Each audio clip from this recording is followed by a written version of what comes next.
રાજદે મુખ્યમંત્રી નીતિશ કુમારને ગેરજવાબદાર મુખ્યમંત્રી તરીકે દર્શાવતા પોસ્ટર લગાડ્યા। બિહારની રાજધાની પટનામાં રાજદે તેમના રાજ્ય કાર્યાલયની બહાર મુખ્યમંત્રી નીતિશ કુમારને ગેરજવાબદાર મુખ્યમંત્રી તરીકે દર્શાવતા અને રાષ્ટ્રીય ગાનનું અપમાન કર્યાનો આરોપ લગાવતા પોસ્ટર લગાડ્યા છે। આ પોસ્ટરમાં નીતિશ કુમારને રાષ્ટ્રીય ગાન દરમિયાન બેસેલા દર્શાવવામાં આવ્યા છે, જે રાજદના મતે રાષ્ટ્રીય ગાનનું અપમાન છે। આ ઘટનાએ રાજ્યની રાજનીતિમાં તંગદિલી અને ચર્ચા ઊભી કરી દીધી છે। રાજદના નેતાઓએ આ પોસ્ટર દ્વારા મુખ્યમંત્રીની નિંદા કરી છે અને તેમના વર્તનને રાષ્ટ્રીય ગાન અને રાષ્ટ્રીય પ્રતીકોનું અપમાન ગણાવ્યું છે।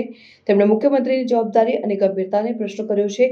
ખાસ કરીને રાષ્ટ્રીય પ્રસંગોમાં આ પોસ્ટર રાજદ અને જેડીયુ વચ્ચેના તણાવને વધુ તેજ કરી રહ્યું છે, જે પહેલાથી જ રાજકીય મતભેદોનો સામનો કરી રહ્યા છે। મુખ્યમંત્રી નીતિશ કુમારના સમર્થકોએ આ આરોપોને નકારી કાઢ્યા છે અને કહ્યું કે મુખ્યમંત્રી રાષ્ટ્રીય પ્રતીકો પ્રત્યે સંપૂર્ણ સન્માન ધરાવે છે અને તેમણે રાજદ પર રાજકીય લાભ માટે આવા મુદ્દાઓને ઉછાળવાનો આરોપ લગાવ્યો છે। આ ઘટનાએ બિહારની રાજનીતિમાં નવા વિવાદોને જન્મ આપ્યો છે અને આગામી ચૂંટણીમાં તેના પ્રભાવ અંગે ચર્ચા શરૂ કરી છે।